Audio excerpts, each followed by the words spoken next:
রাস্তার চারিদিকে থরে থরে পড়ে রয়েছে আঙুর। অনেকেই সেই আঙুর মুঠো ভরে তুলে নিয়ে যাচ্ছে। এমনই দৃশ্য সোমবার দেখা গেল ব্যারাকপুর কল্যাণী এক্সপ্রেসওয়েতে। এই দিন শ্যামনগর কেউটিয়া মোড়ের কাছে নিয়ন্ত্রণ হারিয়ে উল্টে যায় আঙুর বোঝাই একটি লরি।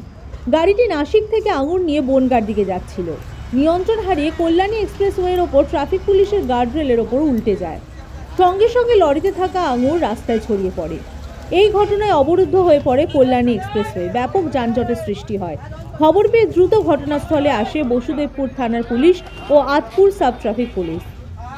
রাস্তা দ্রুত খালি করে দেওয়ার ব্যবস্থা করেন পুলিশ কর্মীরা। সকাল 10টার সময় এই যে আঙুরের যে গাড়িটা ও তার নিয়ন্ত্রণ হারিয়ে গাড়িটা পাল্টি খায় আমাদের ব্যারিকেডের উপর। আমরা স্পটের সঙ্গে সঙ্গে আসি, উইথিন 2 মিনিটসের মধ্যে আমাদের অফিসার আসে এবং আমি নিজেও আসি। আমরা গাড়ি করছি, ডাইভার্ট করছি সব সার্ভিস রোড দিয়ে, এবং ড্রাইভারের মাইনর ইনজুরি হয়েছে, পায়ে লেগেছে হালকা, ওকে নিয়ে আমরা নৈহাটি হসপিটালে পাঠিয়েছি ট্রিটমেন্টের জন্য। মোটামুটি এটা ফাঁকা হয়ে গেলে আমরা গাড়িটা ট্রেন দিয়ে সাইড করে দেবো। ঘটনায় লরির চালক সামান্য আহত হন, তাকে হাসপাতালে নিয়ে যাওয়া হয়। Bureau report, the wall.